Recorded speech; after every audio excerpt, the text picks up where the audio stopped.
A consideration to authorize our bid for recycling services within the city of Whitefish. Craig Workman, how you doing? I'm doing well. How are you? Good. All right. I apologize for all the moving around. Those of you that have been tracking me, there's no such thing as a quiet place in my house right now, and I made the mistake of thinking I could do this from home. So I think I'm on my third or fourth background. So are you in the basement? Now I'm in the basement. Yeah, I found a quiet spot. So hopefully I can get through this staff report. And I will do that. So good evening, everybody. I think everyone is aware, as we've discussed recently, that the city does have currently a centralized central recycling site located at the corner of Columbia and Railway. The property where the site is located is in the process of being repurposed, and the city is considering the creation of a new site. Where we have proposed that is on Monaghan between Vorman and JP. In the recently approved contract with North Valley Refuse, the central recycling site will no longer be managed by the contractor, and we're of course interested in continuing to provide recycling services to our residents and businesses. And so we need to get pricing on the current options that are available. We discussed this at a recent work session back on December 7th of last year, where I presented an RFP for the design and management of the new recycling site. And we discussed a variety of topics during that work session. The location, the materials collected, general requirements of the contractor, funding, site design, hours of operation, curbside collection, and other climate action goals and ideas. I think the most popular of which is food waste composting. But anyway, based on feedback from council, it was determined that the RFP should also allow contractors to provide pricing on curbside collection. And so based on that, I kind of went back to the drawing board and rewrote the RFP, thinking that we'd need a lot more detail and specification if we're talking about a curbside collection operation. And so it's now sort of been transformed into an invitation to bid as opposed to just a request for proposals, which is a much more detailed document, and that is enclosed in your packet. What I've tried to do is describe that we'll basically be accepting bids for two separate and distinct services with the intention of moving forward with one of the two options. Of course, those two options are either a centralized recycling site or curbside recycling. The intention is that both services will require the acceptance of flattened cardboard and paperboard, aluminum, tin, steel cans, newspaper, magazines, office paper, catalogs, junk mail. In addition, I've written it in so that contractors will be required to provide alternate pricing to accept number one and number two plastics. We are currently accepting plastics at the central recycling site, but we know once the existing contract with North Valley Refuse is terminated, that price is likely to change. So we want the opportunity to continue to accept all of those materials and just see what it's going to cost to continue to accept plastics. So that's why it's written in that way. So for part one of the request, the successful contractor will be responsible for working with the city to design a new centralized site, as we've talked about. And then once the construction is completed by the city, the contractor will then be responsible for management of the site. Both of these options are 3-year terms beginning later this year. Part two is an optional response, which includes curbside collection. And that would be an every other week or bi-weekly operation where the contractor would collect, transport, and dispose of the materials. The contract would, of course, specify that the waste would have to go to an approved material collection facility, and there would be plenty of, I think, negotiation with the contractor once the bids are received. We did have plenty of conversation at the council work session last month about food waste composting. We would anticipate that the design of a central site would allow for future expansion for food waste composting, but that's not included at this time. I think the consensus of council was definitely don't shut the door on it, but let's try and construct a site where we can manage the materials that we currently compost. We've also internally, as staff, had conversations about zero waste special events at the park, and so that's something we'll continue to discuss, and you guys will definitely hear more about in the coming months. So anyway, as I mentioned, the recently executed contract with North Valley does not include recycling services, and so the intention of this invitation is really to solicit bids and determine the most cost-effective way to continue to provide recycling for the community. I know that I apologize, my computer kind of went out during some of the public comment at the beginning. I believe Rhonda made comments. Excuse me, I'm not sure if anyone else did, but I believe Scott Shreves is also on this call. He is the manager at Evergreen Disposal, and we've talked to him quite a bit in the past about recycling opportunities. So I expect that there will be some interest in this from contractors. John, I don't know if you want to see if there's any comments from anybody. I realize this is not a public hearing, but there may be some people that are interested in commenting. So anyway, with that, I do respectfully request the council review the enclosed invitation.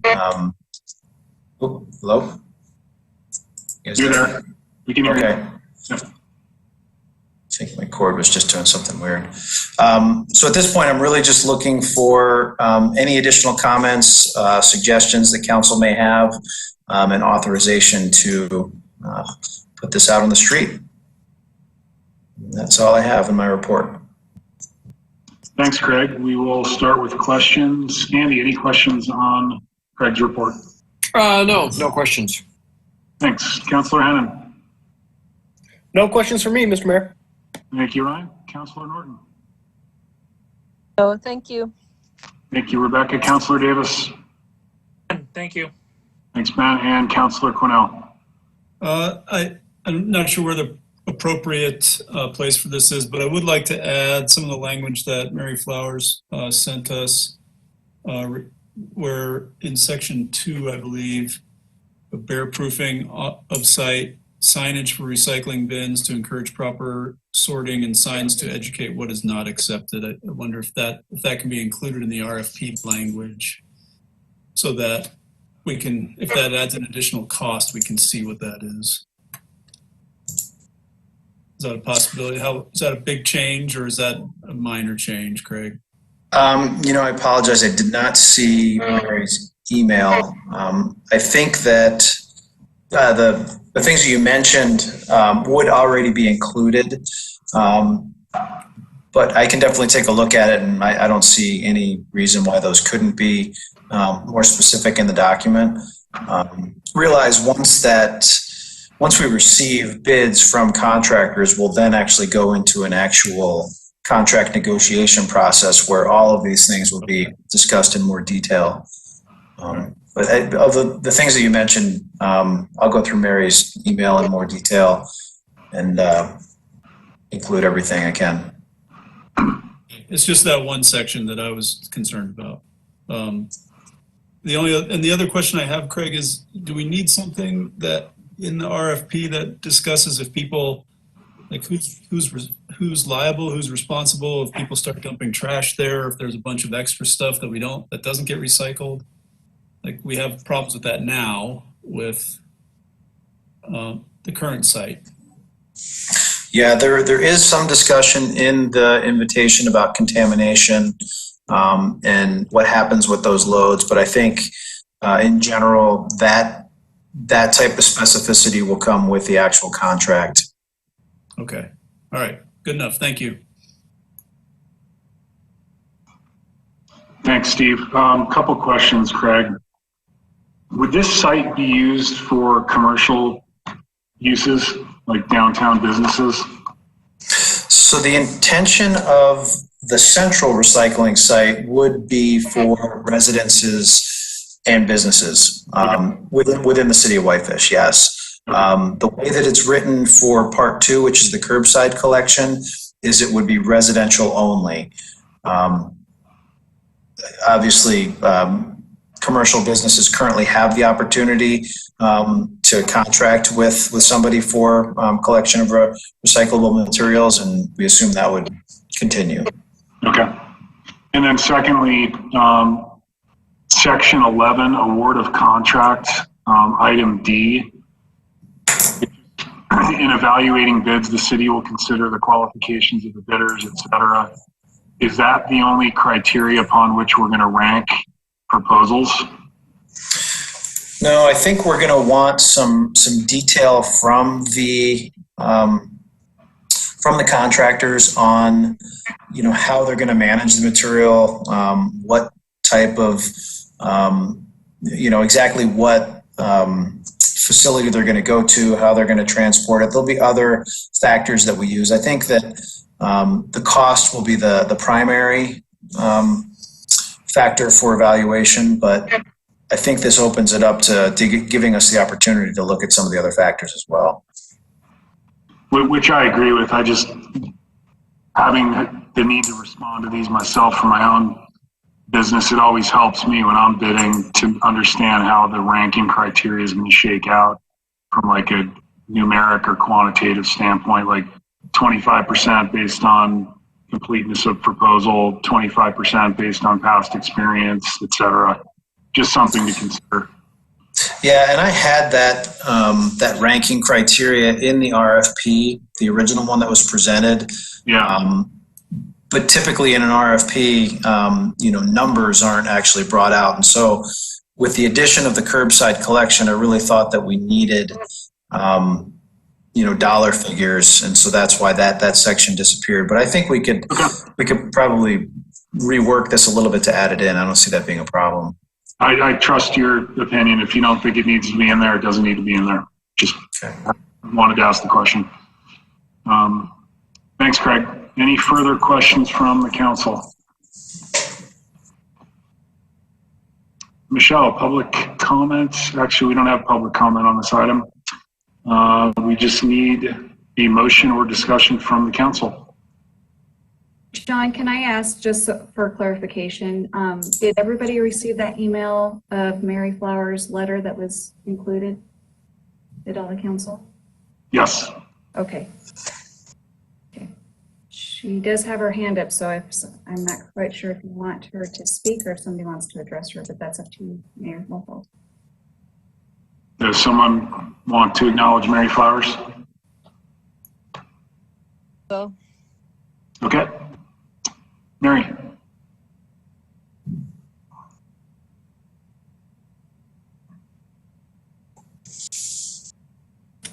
Mary, can you mute your mic? Okay, I think I'm there. Can you hear me? We can. Okay. Thank you for the opportunity. I appreciate Craig's comment that he would take into consideration comments that I sent. I do want to just remind the council that plastic has become a real issue, not only locally, but nationally, in being able to really document that material is getting recycled. And I would encourage the council, because it did come up in the work session, to look at adding some wording to try to at least know what material recovery facility materials are being shipped to, and to ask them to provide some documentation of where that material is going. I think we are seeing a lot of plastic pollution worldwide, as well as within our own country, and so it's an important issue. And I did have a question on there about whether or not the city would want to include pickup for the recycling bins that are at the farmers market and the Depot Park, and I'm not sure what other bins the city has in place, but that wasn't addressed, I didn't think, in the contract. Thank you. Thanks, Mary.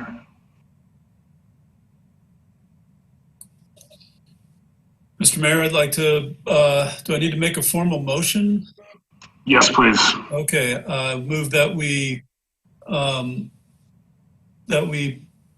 not sure how to make this motion. We move I think forward. you can just authorize the Public Works Director to bid for recycling services. Oh, okay, for consideration, to authorize to bid for recycling services. Thank you, Steve. Is there a second to the motion? I'll second. Seconded by Councilor Fury. Steve, would you like to speak to your motion? The only thing I want to add is that it's important that we figure out a way to get recycling, keep recycling in Whitefish. It's important. Agreed. Further comments from the council? I'd just like to make one quick comment about food waste. I think including, space for food waste composting in the future is a really good idea. I mean, we use Alyssa's business Dirt Rich right now, and I think there is something that we need to look at in the future, but I don't see that these two contracts are related. You're not going to probably find the same kind of company bidding on both of those things, would be my guess. And so I think that would probably be a separate contract, but I'm glad that we'll look at least providing space for it in the future, because I think it is important. Thanks, Andy. Further comments from the council? Michelle, roll call, please. Councillor Quinnell, Aye. Councillor Davis, Right. Councillor Hennon, Aye. Councillor Fury, In favor. and Councillor Norton. Thank you. Thanks, Michelle. And that motion does carry unanimously. Thanks, Craig. We will move on to item 8A. You have Dana's written report enclosed with the packet. Any comments or questions for Dana? Steve. I just have a question regarding tax. Dana, you said you're tracking legislation in the legislature, and I'm just wondering if a bill ever got moved forward about providing a different tax structure for people with second homes. I have not seen one brought forward on that yet. I do on my update, I have some updates for some bills, but I haven't seen one yet on the second home. I know that Dave Fern was going to carry a bill like that, I heard, or I don't know. I haven't been following it very closely. I've been a little busy. And then the other thing I wanted to ask is, well, I'll save that for my comments. Never mind. Thank you. Thanks, Dana. Thanks, Dana. Any other items to report on this evening? I do have a few. First, I'll just let you know that we are starting negotiations with our police and fire unions. So stay tuned. Hopefully those go smoothly and quickly this year as we prep for the FY22 budget season that will be soon approaching. Staff, we'll have you the budget in May. From a legislative perspective, since we'll just stick to that topic, there's one draft bill out there that is of concern, and it is LC 0304. That bill is drafted to prohibit inclusionary zoning, and that would effectively, as written, eliminate our legacy homes program. What we are doing is we've talked to Bozeman, who is the only other community right now with inclusionary zoning, and they actually have a lobbyist with Missoula who they share, and they've met with the individual who's carrying this bill, and I'm sorry, her name slips my mind at the moment. We're hoping to get amendments. They're hoping to get amendments to it, but it could be that the meeting they had with them last week wasn't really great, and it could be that comes forward. That said, She has not picked up the bill yet and introduced it, so it's still sitting out there, and hopefully it stays that way, but we are monitoring that one very closely. When it comes time to public comment, I think, or if it goes to committee and we have the opportunity to comment, obviously we will oppose that type of legislation. I did provide comment on House Bill 107, which would require a 2/3 majority vote for any voted levies, whereas right now we're a simple majority. That's actually being carried, I might be getting confused who's carrying that one. I'm not sure who's carrying that one. I don't want to misspeak. But I did submit comment on that item. It does sound like a lot of comment was submitted, but there is potential that might still move through.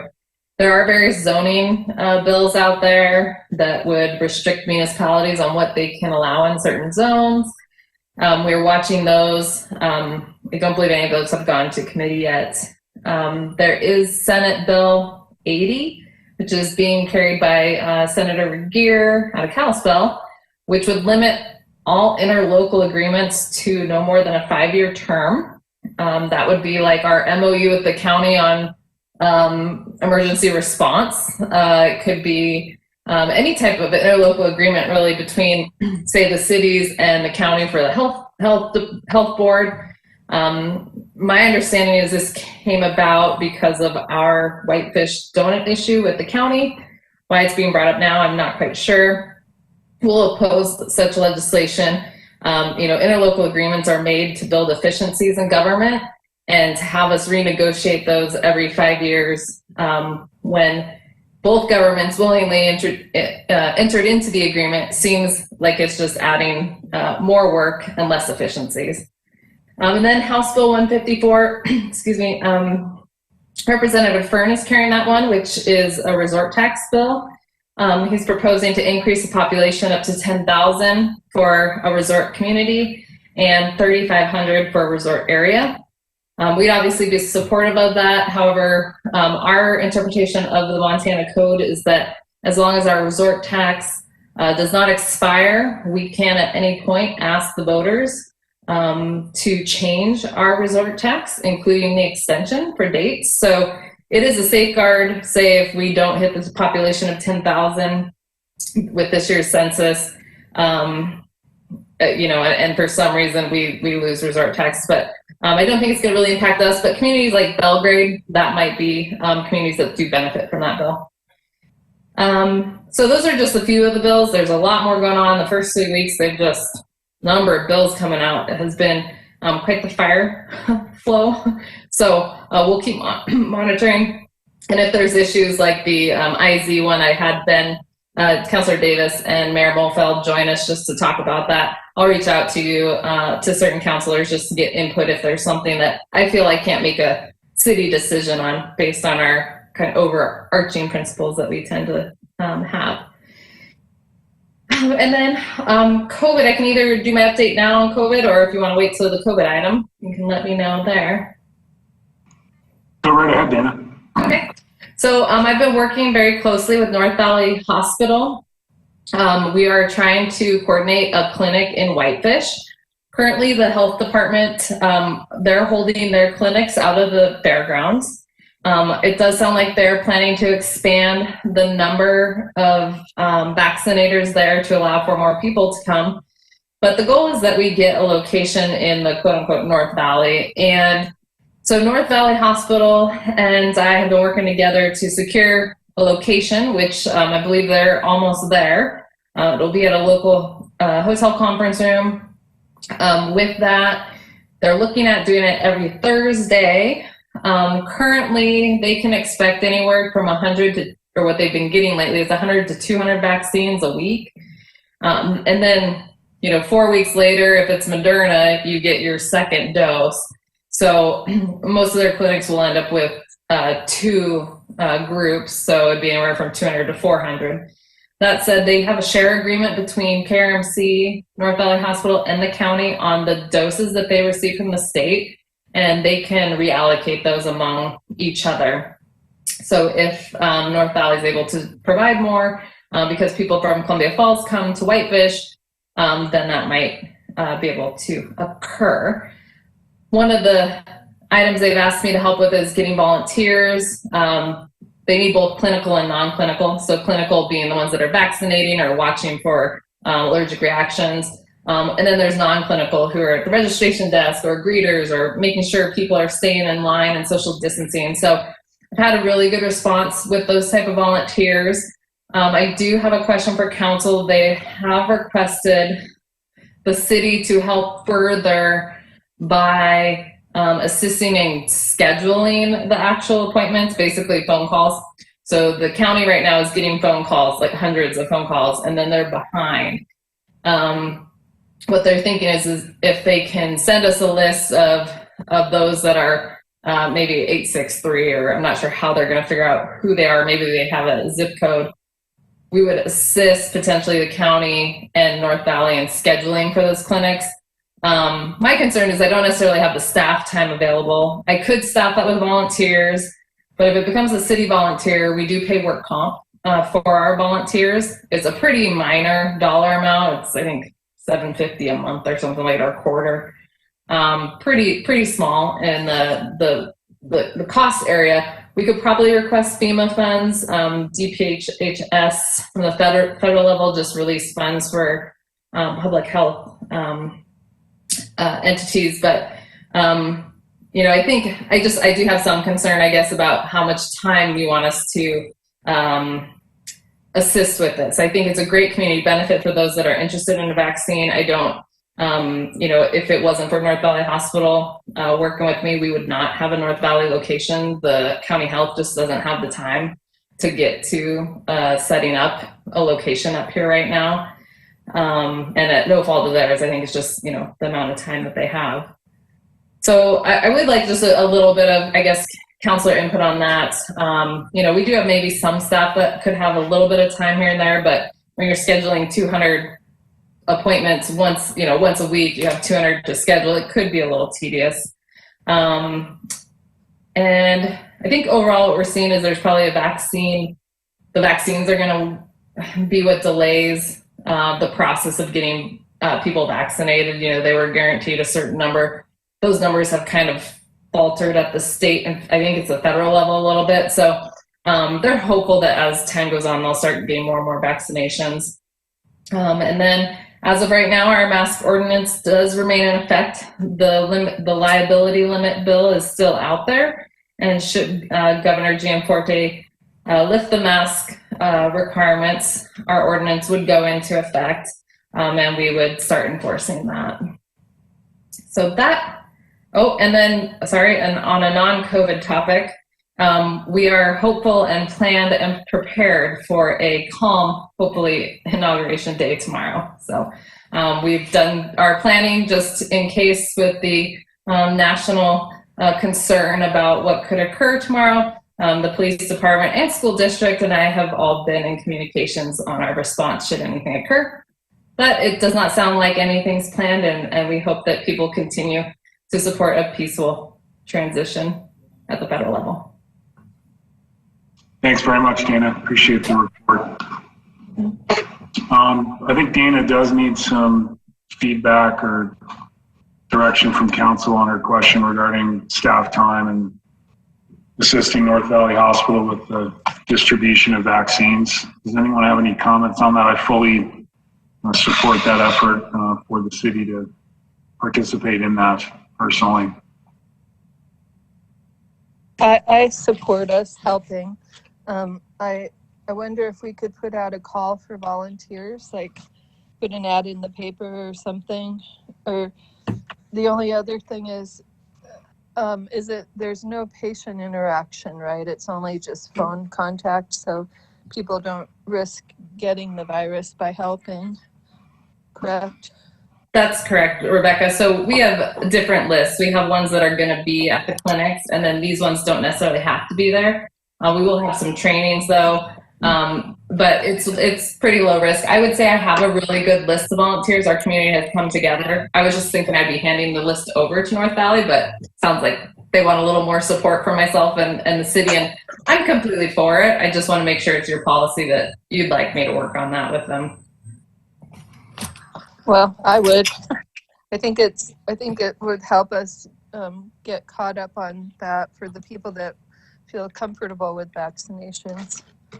Maybe just a simple showing of hands if the council supports Dana working with North Valley on this effort. Thanks, Dana, very much. I guess my only comment would be support as we can. Yes. You know, it's don't commit to more than we have staff time for, and don't overburden our staff to do it. But where we can lend a hand, let's do it. That would be my comment. Thank you. I appreciate it. Totally agree. Thanks, Dana. We will move on to item 9. Any other comments on COVID-19 this evening?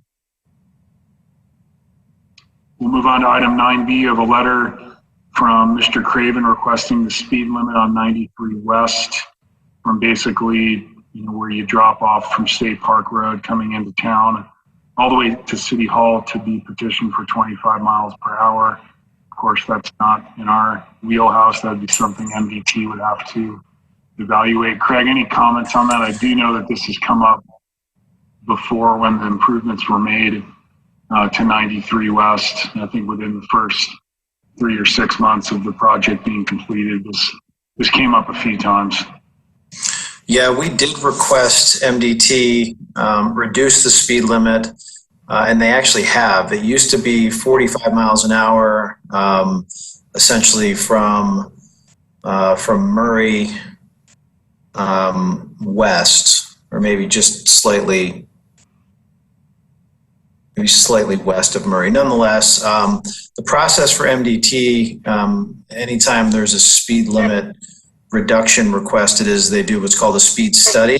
They did come out, they did a speed study, and they reduced the speed limit to 35 miles an hour all the way to Fairway Drive. And so this would require another request and another speed study. However, I would gather, since there was a speed study done just about, I think it was probably about 2 years ago, it's unlikely that they're going to reduce it from 35 to 25 because they did just reevaluate it. Okay. Any comments from the council? Steve? If we're talking about safety, I think the thing that would make that whole section safer is if we had a better crosswalk at I think that's Ramsey by the cemetery, a more visible crosswalk, and definitely a more visible crosswalk at Cairo. I don't even think there's a crosswalk at all at Cairo crossing the street there. The speed limit I think is okay. It's the issue is that, and there's a separated sidewalk on both sides, but the crosswalks are really not easy to see.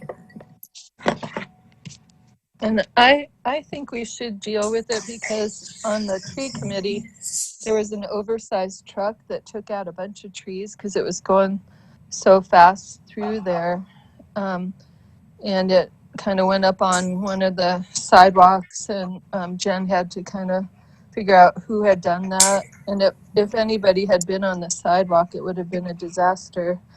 So maybe we should have just another conversation with the DOT about more measures that could happen if it's, Craig, did you say it's been 2 years since they did that? Maybe it was 2 years ago that we requested it, and about a year ago that they finished it. Well, they did finish it a year ago. Yeah, because this is the second time I've heard of safety issues. And I think you do go really fast when you're coming out from like Olney into town. It is like a pretty quick clip that you're going. Anyways, I would be supportive of just asking if there's any other mitigation that we could do.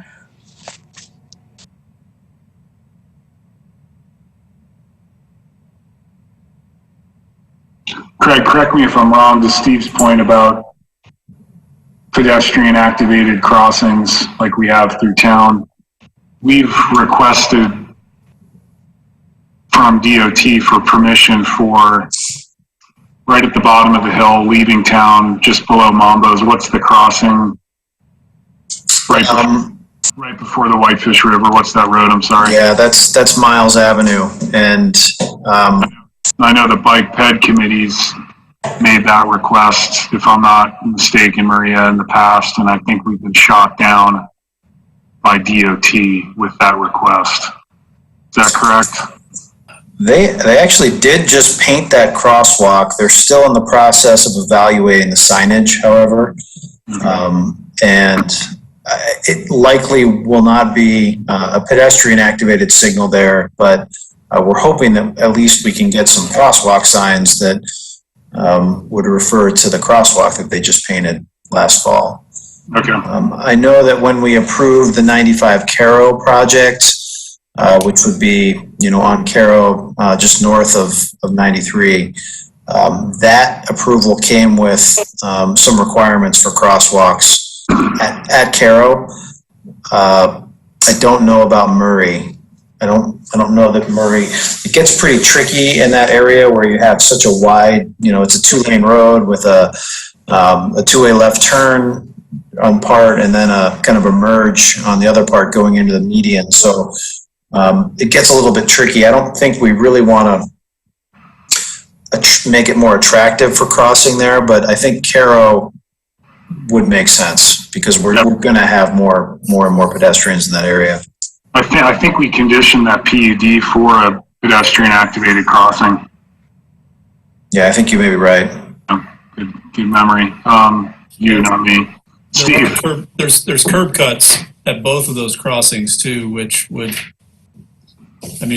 there's already an incentive for pedestrians to cross in those areas because there are curb cuts on the sidewalks there. So okay. It's always shocked me that there's nothing on the street at all for pedestrians at those intersections, even though there's curb cuts there. Further comments on this topic? We'll start with councilor comments and we'll go ahead and go in reverse order. Steve, any comments tonight? The first one is actually about Cairo. I'm not sure what the process is for upping a sidewalk on Cairo Avenue from 7th to 2nd, but it is growing more and more dangerous every day with pedestrians out there, and it's just, there's no sidewalk, people walk in the streets, and it's dangerous. And I was walking down the street the other day, and there was a woman on her phone texting and almost ran me over. It's right by my house. I'd like to see us move that section of sidewalk up to a priority level. We do a lot of work on the north side of town. There hasn't been any new sidewalk built on the west side of town in a long time.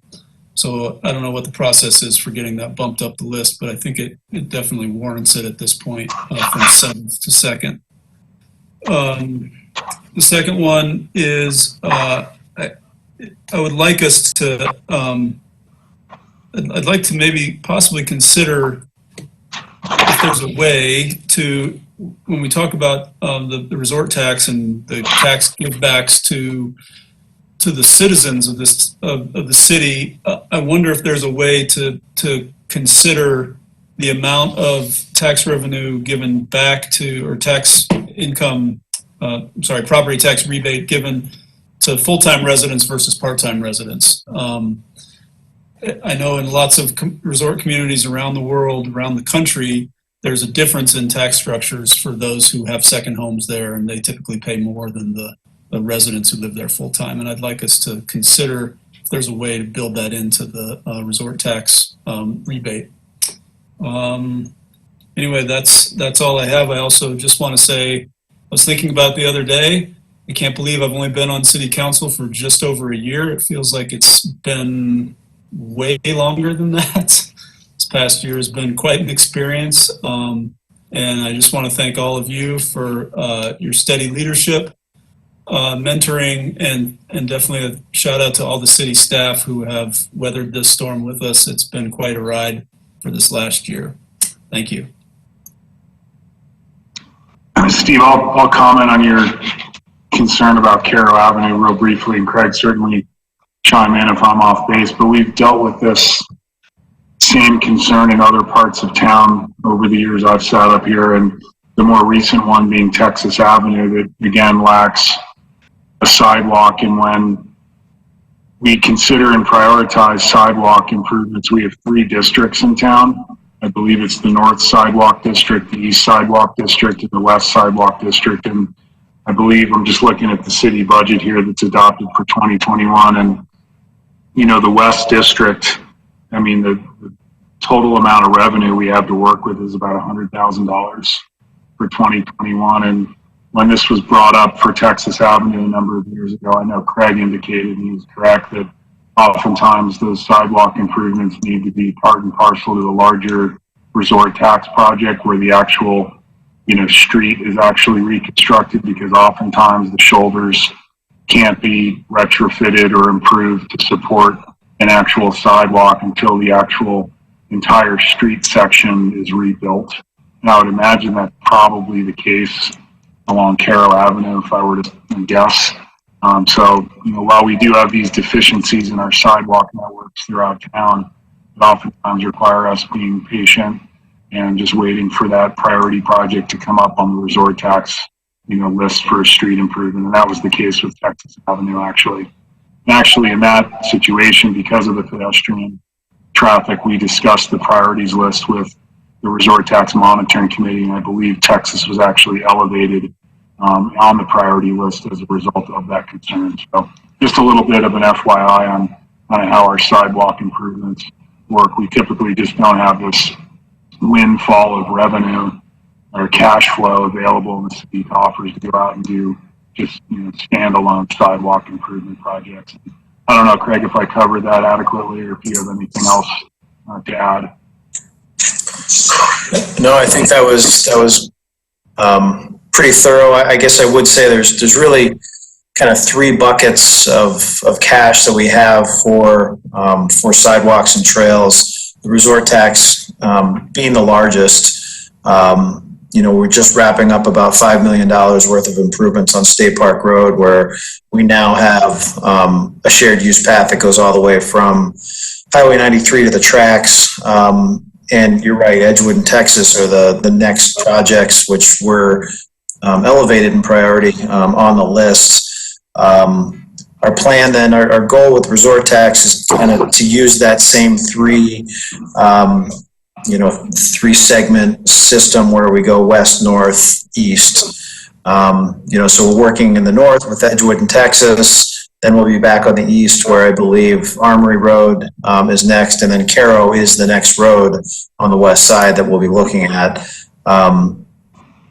So anyway, resort tax, impact fees for paved trails, and then the cash in lieu, which is money that we get from development where sidewalks are required, but we don't actually have the developer put them in. And so I think what you're looking at is that cash in lieu fund. And you're right, the West District is probably one of the lower of the 3. And it does wind up costing quite a bit of money just to put sidewalks in when we don't do it with a complete road reconstruction. So by all means, we can look at this, and if we want to consider making that a priority for a 22 or 23 budget cycle, we can do so. But the resort tax likely wouldn't hit that until I think 2025. Thanks, Craig.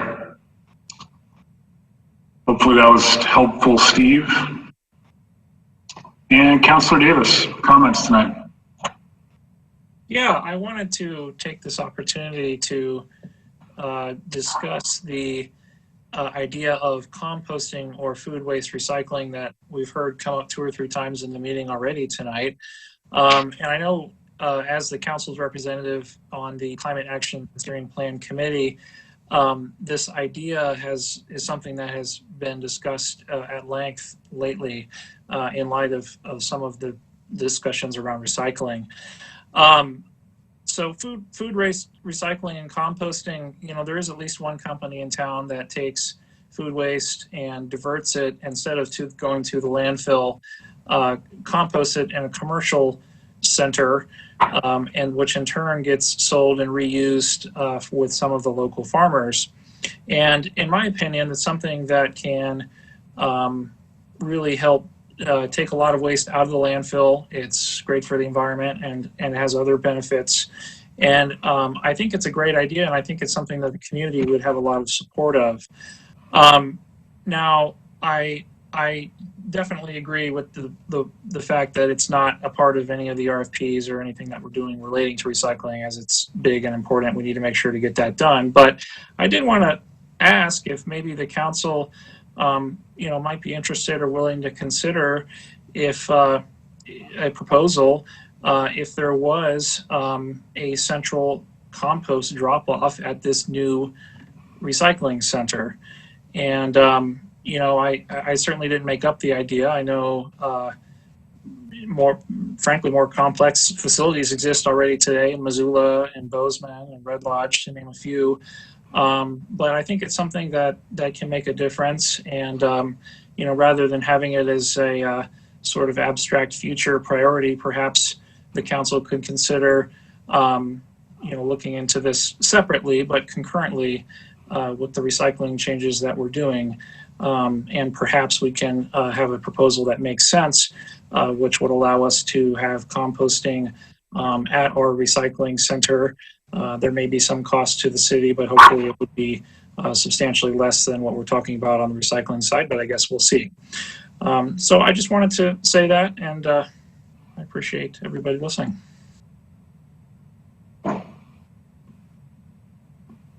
Craig, does the language in the RFP address at least the future needs for what Ben's discussing? It doesn't. It doesn't discuss food waste composting directly, but it does require the contractor to partner with the city to design a site that, in my opinion, will have to provide space for future food waste composting. So it doesn't necessarily discuss it directly, but as part of the process, it'll be kind of interwoven into the design. So it'll be accommodated for in the future project. Yeah, well, I mean, the location would be provided, I think, during this project, but I think any type of solicitation for a vendor to provide composting service would be another RFP or another invitation to bid. I think we're talking about two totally separate and distinct types of businesses. Ben, is your main desire right now just to ensure that we identify that enough room is going to be provided at that facility to accommodate that at some point down the road?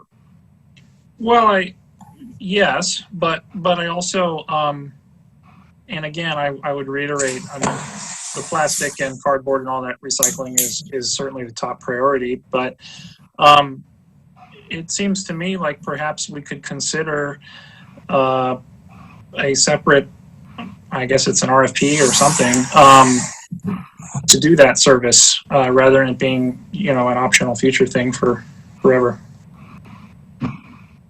Any comments on that, Craig or Dana? Yeah, I mean, I think no matter,